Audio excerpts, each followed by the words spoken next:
सब दुख दूर होने के बाद ही मन प्रसन्न होगा। यह आपका भ्रम है। मन प्रसन्न रखो, सब दुख दूर हो जाएंगे। यह हकीकत है। किसी भी व्यक्ति की कोई बात बुरी लगे तो दो तरह से सोचो। यदि व्यक्ति महत्वपूर्ण है तो भूल जाओ, और बात महत्वपूर्ण है तो व्यक्ति को भूल जाओ। रिश्तों का संबंध सिर्फ रक्त से नहीं होता। जो मुसीबत में हाथ थाम ले उससे बड़ा कोई रिश्ता नहीं होता।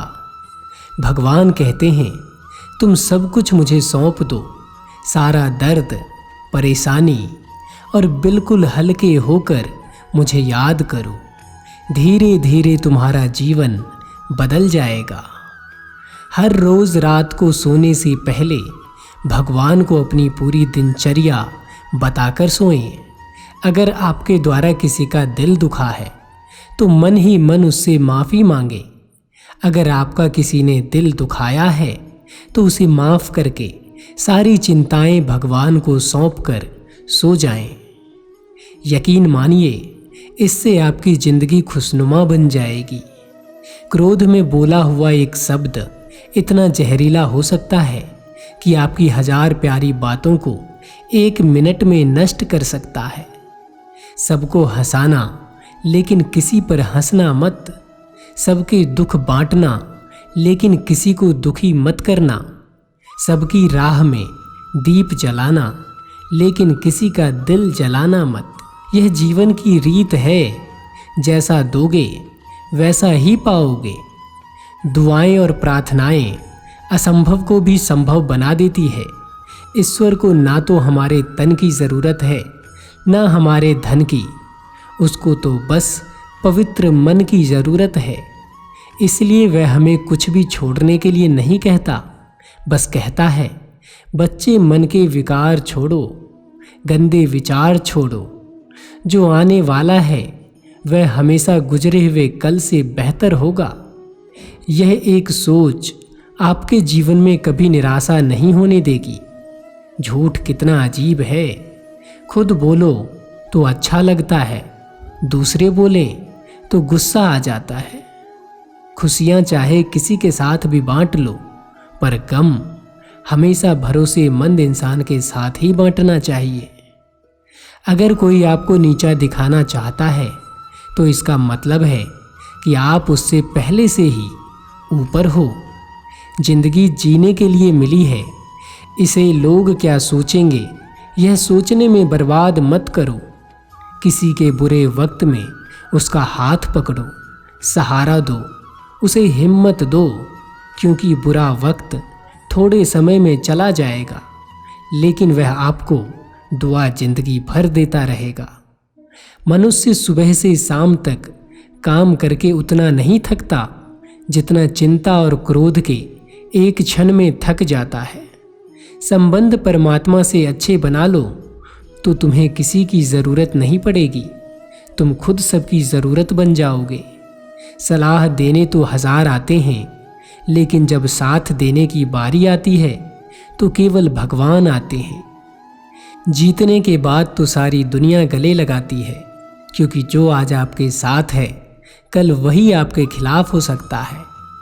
बिना मतलब के कोई आपकी इज्जत नहीं करेगा, लेकिन खुद को इतना काबिल बनाओ कि लोग बिना मतलब के भी आपकी इज्जत करें। भगवान कहते हैं, सोने से पहले तुम सबको माफ़ कर दिया करो, और तुम्हारे जागने से पहले मैं तुम्हें माफ़ कर दूंगा। भगवान ऑक्सीजन की तरह हैं, जिन्हें आप देख नहीं सकते, लेकिन उसके बिना आप रह भी नहीं सकते। कोई और तुम्हारी मदद नहीं कर सकता, अपनी मदद स्वयं करो। आप खुद के सबसे अच्छे मित्र हैं और सबसे बड़े दुश्मन भी। इंसान तब समझदार नहीं होता जब वह बड़ी बातें करने लगे, बल्कि समझदार तो वो तब होता है जब वह छोटी छोटी बातों को समझने लगे। आप किस समय सही थे इसे कोई याद नहीं रखता, लेकिन आप किस समय गलत थे इसे सब याद रखते हैं। एक बात हमेशा याद रखना किसी के सामने गिड़गिड़ाने से ना मोहब्बत मिलती है और ना ही इज्जत। इसलिए अपने स्वाभिमान को जिंदा रखो। कोई अगर आपकी किस्मत में होगा तो आपके पास खुद ही चल कर आएगा।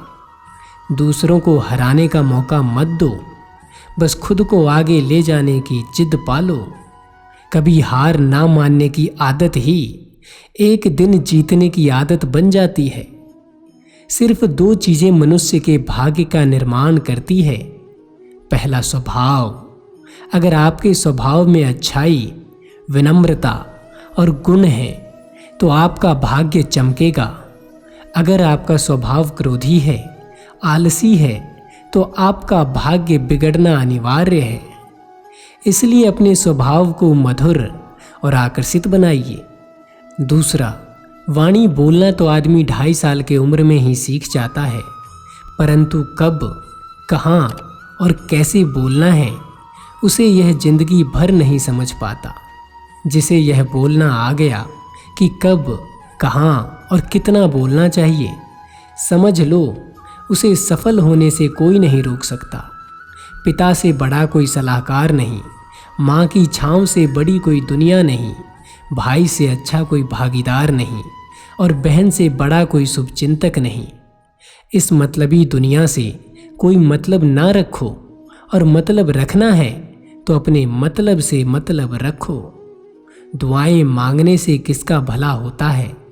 मिलता तो वही है जो हमने बोया होता है। तुम नीचे गिरकर देखो, कोई नहीं आएगा। तुम जरा उठकर तो देखो, सब आएंगे गिराने। एक बात हमेशा याद रखना, अगर शराब की दुकान पर बैठकर दूध पियोगे तो तुम्हें शराबी का ही दर्जा मिलेगा, और अगर किसी मंदिर में बैठकर पानी भी पियोगे तो तुम्हें एक संत का दर्जा दिया जाएगा। इसलिए आप किसके साथ उठते हैं, बैठते हैं, यह बहुत मायने रखता है। जीवन में समय चाहे जैसा भी हो, परिवार के साथ रहो तो सुख बट जाता है और दुख भी बट जाता है। सच्चा मित्र वही है जो उस समय में भी आपके साथ खड़ा हो जब सारी दुनिया आपके खिलाफ हो। आपके पास जितना भी है उसके लिए बार बार दिल से धन्यवाद कहें, हर वक्त कहें। यकीन मानिए, जितना भी है वह जल्द कई गुना हो जाएगा। प्रार्थना और ध्यान इंसान के लिए बहुत ज़रूरी है, क्योंकि प्रार्थना में भगवान आपकी बात सुनते हैं और ध्यान में आप भगवान की बात सुनते हैं। श्री कृष्ण से कितना कुछ छूटा। पहले माँ छूटी, फिर पिता छूटे, फिर जो नंद किशोर मिले वह भी छूटे, संग साथी छूटे, राधा भी छूटी, गोकुल छूटा, फिर मथुरा छूटा। श्री कृष्ण से जीवन भर कुछ न कुछ छूटता ही रहा। नहीं छूटा तो वह था देवत्व, मुस्कान और सकारात्मकता। श्री कृष्ण दुखी नहीं, उत्सव के प्रतीक हैं। सब कुछ छूटने पर भी कैसे खुश रहा जा सकता है, यह श्री कृष्ण से अच्छा कोई नहीं सीख सकता। इसलिए हमेशा खुश रहें, सदा मुस्कुराते रहें। जीतने का मज़ा भी तभी आएगा जब लोग आपके हार का इंतज़ार करेंगे। गीता में लिखी है, यदि कोई आपको अच्छा लगता है तो अच्छा वह नहीं, अच्छे आप हैं, क्योंकि उसमें अच्छाई देखने वाली नज़र आपके पास है। अपनी पीड़ा के लिए संसार को दोष मत दो, अपने मन को समझो। तुम्हारे मन का परिवर्तन ही तुम्हारे दुखों का अंत है।